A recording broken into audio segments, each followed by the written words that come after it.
ఒక కుట్రపూరితంగా అంటే కమిషన్ ముందుకు పోయినంత మాత్రాన కేసీఆర్ బదనం అయిపోతారా అనేది ఒక ప్రధానంగా చర్చ జరుగుతుంది. ఎందుకంటే వాస్తవం ఏంటనేది రైతులకు తెలుసు, ఆయకట్లో ఉన్న ప్రజలందరికీ తెలుసు, కాళేశ్వరం ఫలాలు ఎట్లా ఉంటాయి, ఏ విధంగా ప్రభుత్వం ఇవాళ ఆ జలాలు అందకుండా చేస్తుందని అన్ని విషయాలు ప్రజలకు అవగాహన ఉన్నాయి. సో ఏదో ఒక కమిషన్ పేరుతో ఏదో జరిగినంత మాత్రాన ఏం జరగబోతుంది అని అనుకోవాలి.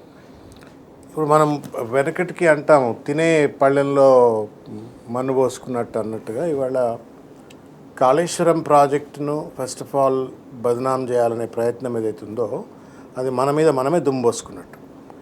ఒకటి ఇది ప్రభుత్వం చేస్తున్నటువంటి ఒక ప్రధానమైన తప్పు. రెండవది కాళేశ్వర ప్రదాత కావచ్చు, దాన్ని ముఖ్యమంత్రిగా తీర్చిదిద్దిన తీరు కావచ్చు, ముఖ్యమంత్రిగా తెలంగాణ తొలి ముఖ్యమంత్రి కేసీఆర్ గారిని ఈ రకంగా కమిషన్ల పేరు మీద వేధించే ప్రయత్నం ఏదైతే ఉందో ఇది ప్రభుత్వం యొక్క శాడిజానికి ఇది నిదర్శనం. అయితే కేసీఆర్ గారు అనేకమైనటువంటి ఆటుపోట్లను తట్టుకొని తెలంగాణ ఉద్యమకాలంలో చూసినాము, అంతకుముందు ఆయన ప్రస్థానాన్ని చూసినాం. కాబట్టి అనేక ఆటుపోట్లను తట్టుకొని ఒక ప్రస్థానాన్ని కొనసాగించినట్టు ఒక మహోన్నతమైనటువంటి మానసిక సంకల్ప సిద్ధి ఉన్న నాయకుడు. కాబట్టి ఈ కమిటీలు, కమిషన్లు, తప్పుడు కేసులు, తప్పుడు రిపోర్ట్లు, తప్పుడు ప్రచారాలు ఆయన తెలంగాణ అభివృద్ధి లక్ష్య సిద్ధి పట్ల ఏ రకమైనటువంటి ఏ మార్పు ఉండదని నేను భావిస్తూ ఉన్నాను. Revanth Reddy might feel happy, నేను కేసీఆర్ గారిని ఒక కమిషన్ ముందు నిలబెట్టినా, కేసీఆర్ గారిని నేను ప్రశ్నింపజేసినా అని చెప్పని. కానీ ప్రజల గుండెల్లో ఇవాళ ఒక అపర భగీరథుడి లెక్క గూడు కట్టుకున్నటువంటి ఒక నాయకుడు. కాబట్టి సూర్యుడి మీద ఉమ్మేసినట్టుగానే భావించవలసి వస్తుంది. ఏ రకమైనటువంటి కేసీఆర్ గారి ఖ్యాతికి కానీ, ప్రఖ్యాతికి కానీ, ప్రతిష్టకు కానీ ఏ రకమైనటువంటి అది దెబ్బ తగలదు, విఘాతం ఉండదని అనుకుంటున్నాను. రెండవది దానికి తోడుగా ఇవాళ కాంగ్రెస్ పార్టీ కావచ్చు, ప్రభుత్వం కావచ్చు, రేవంత్ రెడ్డి కావచ్చు, వీళ్ళు ఇంకా కూడా దిగజారిపోవడానికి ఇది ఒక మరో మెట్టుగానే దీన్ని భావించవచ్చు. ఇవాళ ఎవరైనా సరే కృతజ్ఞత అని ఒక పదం ఉంటుంది. బాగా మన జీవితాల్లో ఉపయోగపడ్డ వాళ్ళు కానీ, లేకపోతే మన కీలక సందర్భాల్లో సహాయపడ్డ వాళ్ళు కానీ, మన సమాజం, తెలంగాణ సమాజం కానీ, మానవ సమాజం కానీ జనరల్గా కృతజ్ఞతగా ఉంటాం. We extend our gratitude. అది పశువులలో కూడా ఉన్నట్టు కనబడుతుంది. ఇవాళ తెలంగాణ సమాజం అంతా కూడా ఒక కృతజ్ఞతతో కేసీఆర్ గారి పట్ల చూస్తూ ఉన్నారు.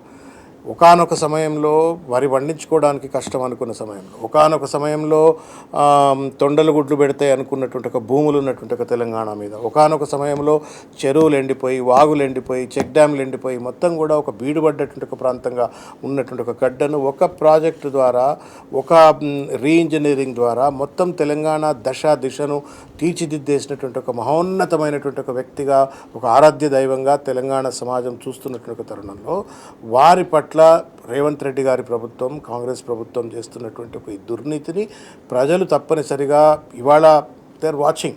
ఏం నాన్సెన్స్ చేస్తున్నారు మీరు, ఏం దుర్మార్గం చేస్తున్నారు, పెద్ద ఆయనను పట్టుకొచ్చి మీరు ఇవాళ దోషిగా నిలబెడతారా అని చెప్పని ఇవాళ వేచి చూస్తున్నారు. మోకా దొరికినప్పుడు కర్రు కాల్చి వాత పెడతారని నేను బలంగా నమ్ముతా ఉన్నా. ఈ సంఖ్య చెప్తా ఉంది. మరి రేవంత్ రెడ్డి గారికి లేకపోతే ఉత్తమ్ కుమార్ రెడ్డి గారికి, ఆ ప్రభుత్వంలో ఉన్న పెద్దలకు ఎందుకు కనబడతలేదో, ప్రజల్ని ఎట్లా మభ్యపెడుతున్నాడో.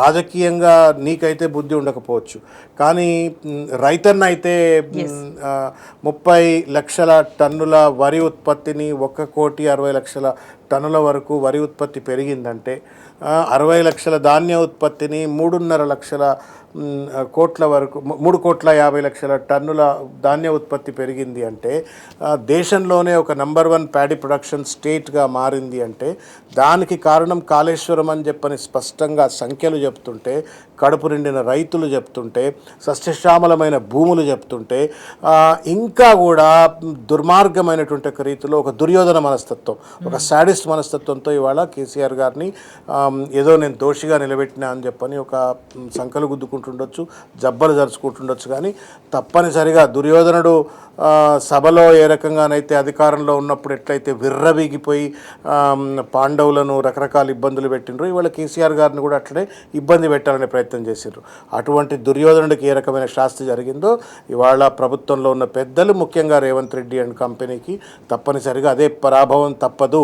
నేనేం తొడలిరగొడతారు, తలకాయలు వలగొడతారు అని అంటలేరు. బట్ ప్రజాస్వామ్యబద్ధంగా, రాజ్యాంగబద్ధంగా అత్యంత హీనమైనటువంటి ఒక దుస్థితిని తప్పనిసరిగా ఎదుర్కొంటారు. ఎందుకంటే ఒక కృతజ్ఞత. మన కడుపు నిండా అన్నం పెట్టిండు, ఎస్ పచ్చని పంట పొలాలు చేసేసిండు.